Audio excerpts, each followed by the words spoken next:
미국 투자이민 인사이트. 저희가 오늘은 미국 투자이민 향방에 대해서 알아보려고 합니다. 안녕하세요. 저는 국민이주의 김민경 미국 변호사입니다. 미국 시간으로 23일 미국 투자이민 리저널 센터 프로그램의 투자금에 대해서 새로운 소식이 전해졌습니다. 바로 미국 투자이민에 대해서 미국 국토안보부와 미국 이민국이 항소를 했다는 소식인데요. 이 항소가 투자이민에 미치는 영향, 그리고 투자자들이 가장 궁금해하시는 투자금의 향방에 대해서 오늘은 법률적, 경제적, 그리고 정치적 측면에서 이야기를 나눠보도록 하겠습니다. 국민이주의 김지영 대표님, 안녕하십니까. 국민이주 김지영 대표입니다. 이지영 변호사님, 이지영 미국 변호사입니다. 안녕하세요. 그리고 이유리 변호사님, 안녕하세요. 네, 저희 전문가 그룹을 모셨습니다. 투자이민에 대한 법안 만료, 베링 리저널 센터의 국토안보부와 이민국을 상대로 한 소송 결과, 그리고 이번 항소가 투자이민을 고려하시는 분들에게 큰 영향을 끼칠 텐데요. 제가 이제 처음으로 이유리 변호사님께 법률적 측면에 대해서 여쭤보도록 하겠습니다. 23일자로 나온 항소 뉴스는 어떤 내용일까요, 변호사님? 지난 6월 제클린 스캇 칼리 판사는 6월에 이제 베링 지역 센터 소송에 판결을 내렸는데, 소송의 골자는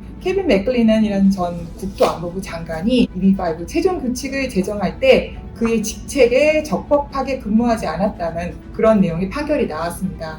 그래서 지난 미국 시간 23일에 국토안보부는 베링 리저널 센터에서 60일 기간이 만료되기 전에, 그 판결이 난 뒤 만료되기 60일 전에 항소 통지를 했습니다. 국토안보부 장관인 알레한드로 마요카스 있고요. 이민국 사무국장 대행인 트레이시 레나드, 그다음에 투자이민 정책 지부장 이름이 에디 피어슨이라는 사람인데, 이 세 사람이 이제 원고가 돼서 제기가 된 거예요. 항소와 함께 저희들이 생각했던 문제는 예전의 법률인 90만 불로 해주세요, 가처분을 할지 안 할지인데 아직은 그 노티스가 나온 상황이 아니기 때문에 신청이 접수되지 않아서 미국이 이걸 할지 안 할지는 몰라요. 그리고 아직 공판이 어떻게 될지 예상을 할 수가 없는데, 저희 이제 유튜브를 보시는 분들을 위해서 미국의 항소 시스템을 말씀을 드리자면, 맨 처음에 원고가 소장을 제출하기 위해서는 항소를 한다는 거를 기록을 남기고 나서 40일 기간이 있어요. 그리고 피고가 그거에 대해서 30일 기간 동안 반박을 하고 원고가 다시 14일에서 20일 정도 기간을 갖는데, 이 기간은 조건마다 연장이 가능하죠. 이제 초점은 다음 달에 의회가 미국 투자이민 재연장을 어떻게 할지와, 그리고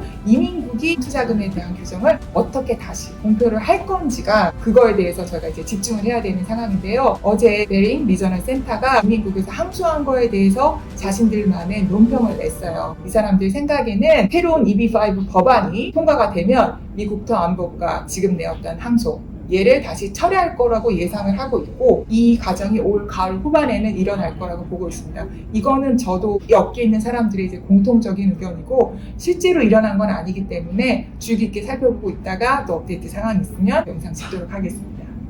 이유리 변호사님 감사드리고요. 길어지고 있죠, 코로나 상황이. 그래서 미국의 경제 상황도 같이 덩달아서 움직이고 있고요. 이런 상황들이 투자이민에도 영향이 있을 것 같습니다. 미국의 경제 상황은 어떤가요, 이정 변호사님?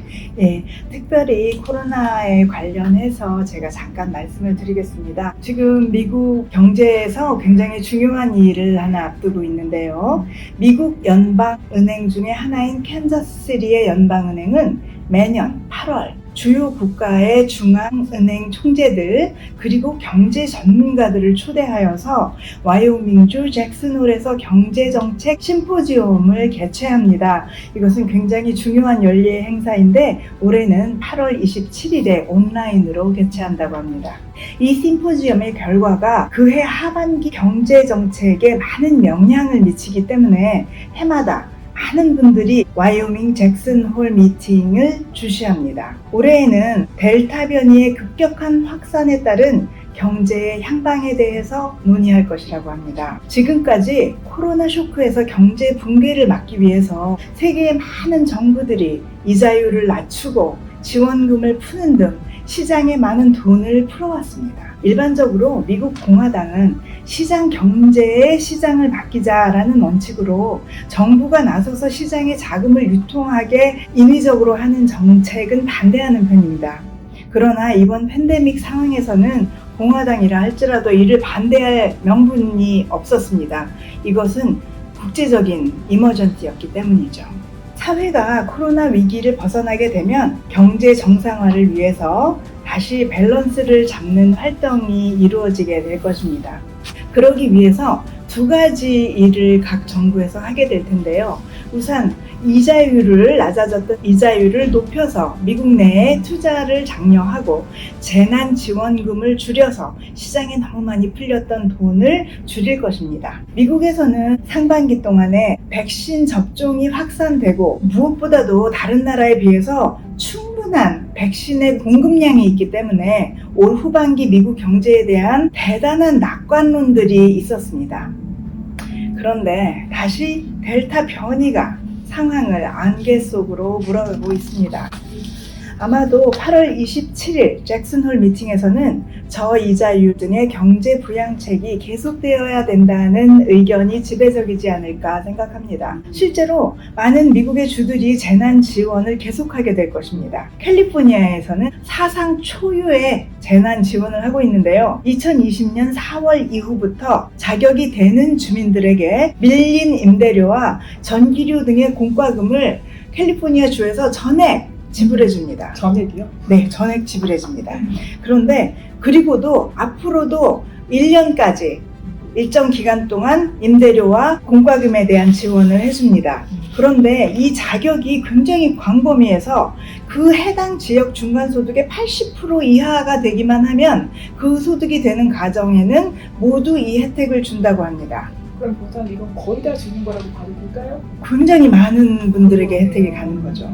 그리고 전액 지불입니다. 네. 그리고 플로리다주도 각 카운티마다 규모는 다르지만 비슷한 형태의 재난 구조를 진행합니다. 델타 변이로 인해서 코로나 사태 안정이 늦어지고 있기 때문에 사실 미국 연준이 올 가을에 테이퍼링을 염두에 두고 있다고 했었는데 이로 인한 이자율이 다시 올라가는 정책을 쓰기에는 아직 안 될 것 같습니다. 미국 경제 상황에 대한 분석 감사드립니다. 그러면 이런 경제 상황이 투자이민에는 어떤 영향을 미칠지 저희 20년 넘는 투자이민 경력을 가지고 계시는 저희 김재영 대표님께 한번 여쭤보도록 하겠습니다. 어떤가요, 대표님? 20년 중에 가장 혼란스러운 것 같습니다. 제 견해로는 바이든 행정부는 굉장히 실용주의 외교를 취하는 것 같아요. 이번에 막판 철수하는 것을 보아하니. 그리고 또 연준에서는 올 하반기에 이제 테이터링을 한다고 했는데 그 부분도 사실 의회 한 달 동안 또 지켜보고 하겠다는 거거든요. 그래서 사실 정말 이건 순수한 이제 제 견해로만 이제 설명을 드려야 될 것 같아요. 미국 투자이민은 1992년에 그 리저널 센터를 통과를 시키고 실제 32,000명 이상의 투자 이민을 약 20조 가까운 투자 금액을 유치를 했거든요. 그러니까 20조가 달러가요? 아니면은 원화예요? 대략 한 150억 달러니까요. 20조예요. 한국어. 네, 20조. 한국. 네. 원으로. 그리고 50만 개 일자리까지 창출을 했어요. 그러니까 굉장히 경제 성과를 굉장히 이 부분으로 인해서 많이 올린 거죠. 그래서 이번에 의회에서는 그러니까 9월 2일에 열리죠. 그래서 한 9월 22일, 23일 이제 결정이 될 것 같은데 이 리저널 센터 프로그램이 그 스펜딩 빌, 그러니까 예산안에 붙어서 통과가 될 것 같아요. 그런데 금액 자체는 사실 이게 굉장히 미지수거든요. 92년부터 해서 50만 불을 계속 하다가 2019년도에 이제 90만 불로 올렸잖아요. 올리면서 서브프레임 이후로 대략 약 평균적으로 항상 6천 세대가 투자이민으로 진행을 했어요. 1년에. 네, 1년에. 그러다 보니까 1조 이상 이제 투자이민 자금이 이제 들어왔었죠. 네. 그런데 2020년, 2021년 해서 여러분들 한 몇 세대 정도 접수한 것 같아요? 저는 아는데 말할 수는 없는 거고요. 맞춰주세요. 김민경 변호사. 네.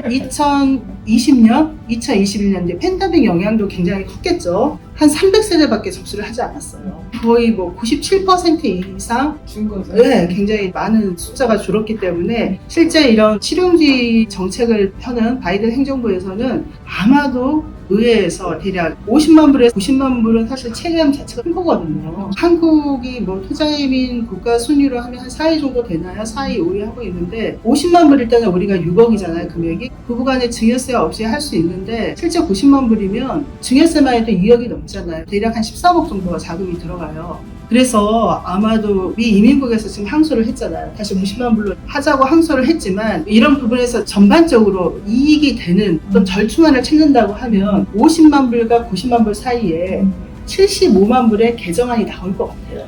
평균으로 해서. 평균으로. 네. 순수히 제 견해입니다. 그렇게 해서 아마 투자이민을 계속 연장을 시키지 않을까라고 생각을 하고 있습니다. 네. 네, 좋은 말씀 감사드립니다. 오늘 여러분들 선택에 많은 도움 되셨기를 바라고요. 저희 국민이주는 이렇게 전문가 그룹이 여러분들 궁금한 점 해결해드리기 위해 언제든지 준비하고 있으니까요. 궁금한 점 있으시면 전화 문의 주시거나 내방 상담해 주시면 저희가 친절히 상담해드리도록 하겠습니다. 감사합니다. 감사합니다.